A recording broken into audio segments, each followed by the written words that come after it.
What's up, YouTube? It's the Action Figure Grader coming back to you with another vintage Kenner Star Wars market update.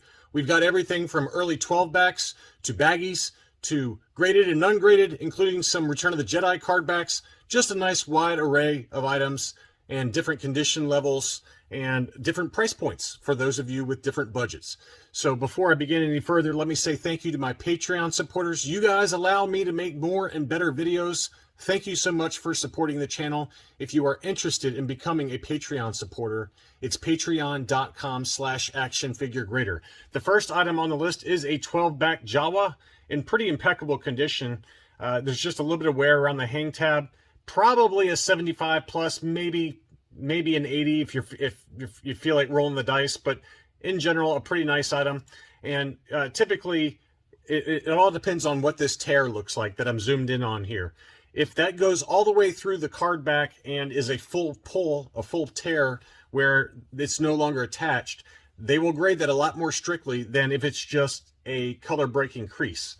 And let's see if we can take a look at the back here. The back, it's just really hard to tell by this, but if I had to guess based on the condition of this item, I would guess that they'd probably grade this about a 75, which is not bad at all for a 12-back. The blister looks great, nice and clear. The weapon's still attached inside the blister, so I'm guessing it would be a 75, maybe 80 or 85 for the blister, and then an 85 for the figure score.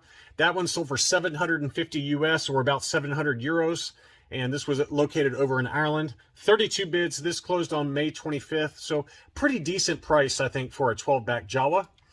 Here was a really nice one that I thought the price point was very attractive. This was an AFA 85 SW-D baggie for Han Solo Big Head. Really great condition. It is the older style case, but that is a really nice example of a made in Hong Kong baggie. Again, graded 85, and that one sold for $382.97 plus $15 shipping, so a little over $400 or thereabouts, right around $400. I think that's a pretty good price for a really high grade early Han Solo baggie. That's, you know, I've seen them sell for that or close to it ungraded. So great pickup, whoever got that one. Here was another one that was over in Europe at Ireland, same seller. This was sold for 560 euros or 600 US. This was a 21-back R5D4, and it did have a litho tear in the upper right-hand corner.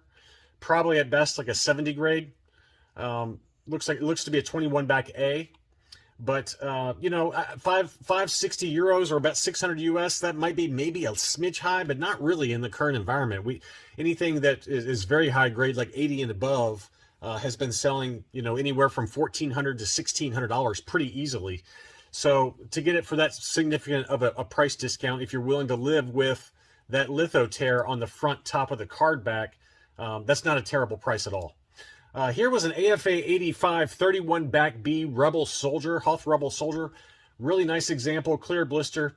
I question whether the card score was straight 85s. So the card score got an 85. It seems a little overgraded just given the scuffing and kind of light crease over there on the left-hand side of the card back. It was punched, no price sticker, but 85 might be a little high for that sub score, but, you know, whatever. It's got a little kind of ding there in the lower right hand corner. I probably would have given at least the sub score for the card an 80, but it is what it is. All right, it's still got an overall 85, a very nice example. But I think because it was punched, because of those two flaws that maybe caused the card sub score to be overgraded a little bit, it kept the price down. It stayed at $651.89, which sounds like a lot of money, but for an unpunched example that's AFA 85, you're going to be paying at least double that. I would say $1,200 all day long for one that's a little bit cleaner than that, but give me a break. I would be more than happy to take that off your hands for that price. That's a great price. Here's one that I thought was definitely a little high. This one was the 41-back A Smile Factory Dengar. We just talked about Dengar here. This one has kind of the creamy yellow face sculpt. It was yellowed, and it was an overall 85. So all the sub scores were 85. It was unpunched as well. So a very nice example, but it was a yellow blister. And we just documented one at Hakes that sold for, I believe, right around this same price point. This one sold for $1150.99 on free shipping.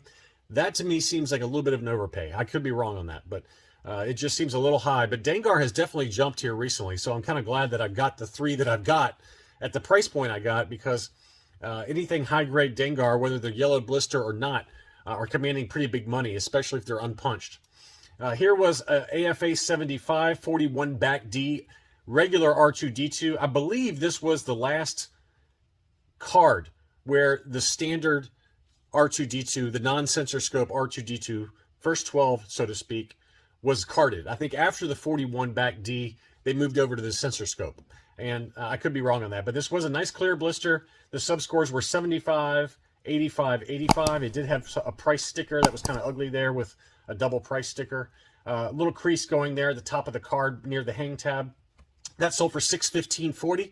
I think that price is very fair. That's a pretty good price for a 75 grade clear blister R2D2 on an Empire Strikes Back card. And now I've got a couple of different loose graded Forloms, or Zuckuss if you feel like talking dirty to me. And one of them's an 85 and one of them's a 90. And I thought it'd be kind of fun to show you the price difference. This was a UKG 85 old style case that sold for $90.81. I thought that was a great price. This might have been featured in my what to buy video last week. I can't remember, but it did sell. $90.81 plus shipping. And then we had an AFA 90 old style case that also sold. That sold for $208.50 plus shipping. So that gives you an indication of going from a UKG 85 to an AFA 90. You're paying over double the price. I just thought that was kind of an interesting side point, especially given that both of them are older style cases. Here was another Forlom that sold for big money. This was a 48 back graded AFA 80.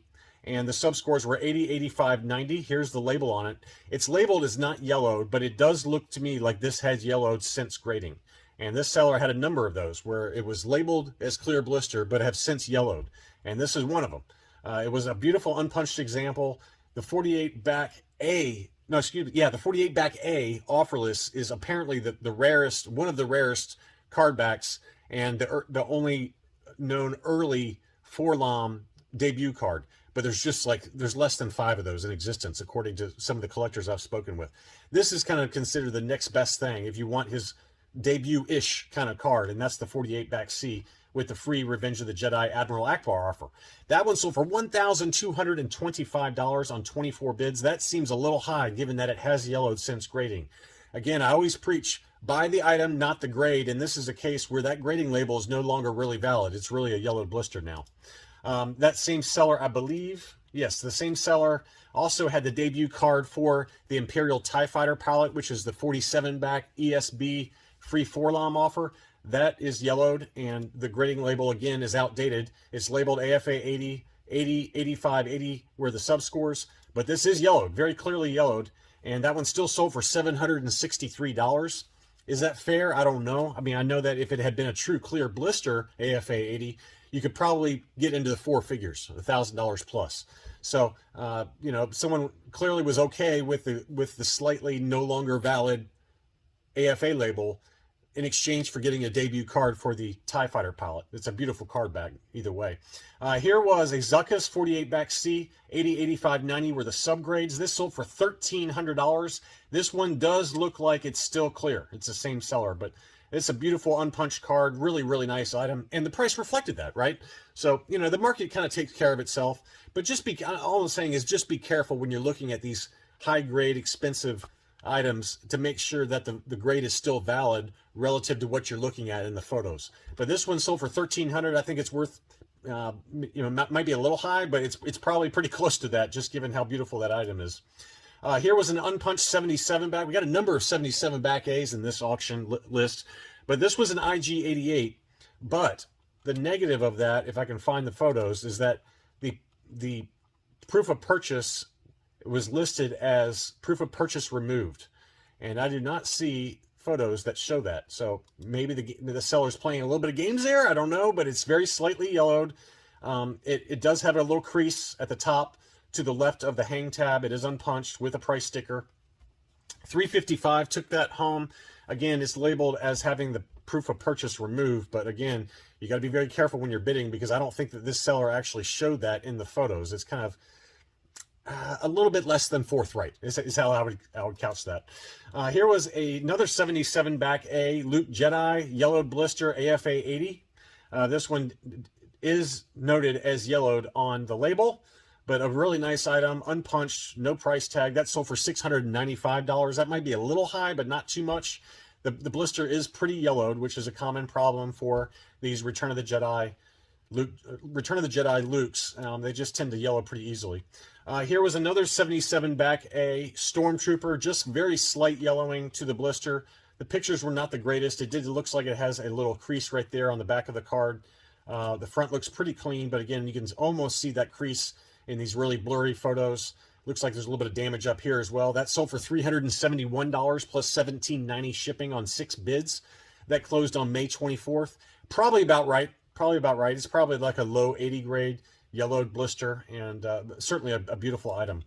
Boushh, excuse me, is going up in price. It seems like no matter whether it's a yellowed blister or a heavy yellowed blister like this versus a clear blister, Boushh is increasing in price. This was an unpunched, gorgeous AFA 85, no price sticker, 77 back A. That sold for $740 despite the heavy yellowing to the blister.